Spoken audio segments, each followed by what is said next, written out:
ಫಟಾಫಟ್ ಮೊಟ್ಟೆ ಅನ್ನ ತಿಂದ್ರೆ ಒನ್ ಮೋರ್ ಅನ್ಬೇಕು.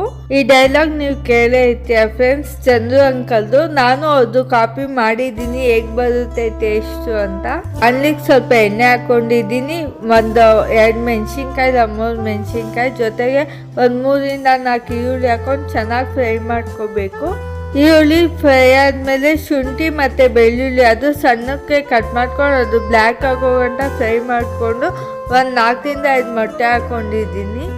1 ಎಗ್ ರೈಸ್ ಪ್ಲೇಟ್ಗೆ 2 ಮೊಟ್ಟೆ ಹಾಕೋಬೇಕು. ನಾನಿಲ್ಲಿ 3 ಪ್ಲೇಟ್ ಮಾಡ್ತಿರೋದ್ರಿಂದ 5 ಇಲ್ಲ 6 ಮೊಟ್ಟೆ ಹಾಕ್ಕೊಂಡಿದ್ದೀನಿ. ಜೊತೆಗೆ ರುಚಿಗೆ ತಕ್ಕಷ್ಟು ಉಪ್ಪು, jeera powder, pepper powder, chilli powder ಹಾಕೊಂಡು ಚೆನ್ನಾಗಿ ಫ್ರೈ ಮಾಡಿಕೊಂಡು ಅನ್ನ ಹಾಕ್ಕೊಂಡು ಚೆನ್ನಾಗಿ ನೀಟಾಗಿ ಮಿಕ್ಸ್ ಮಾಡ್ಕೊಂಡು ಕೊತ್ತಂಬರಿ ಲಾಸ್ಟಲ್ಲಿ ಕೊತ್ತಂಬರಿ ಸೊಪ್ಪು ಮತ್ತು ನಿಂಬೆ ಹುಳಿ ಹಿಂಡಿದ್ರೆ ನಮ್ಮ ಮೊಟ್ಟೆ ಅನ್ನ ರೆಡಿ ಆಗಿರುತ್ತೆ. ಸೂಪರ್ ಟೇಸ್ಟಿಯಾಗಿರುತ್ತೆ. ನೀವು ಒಮ್ಮೆ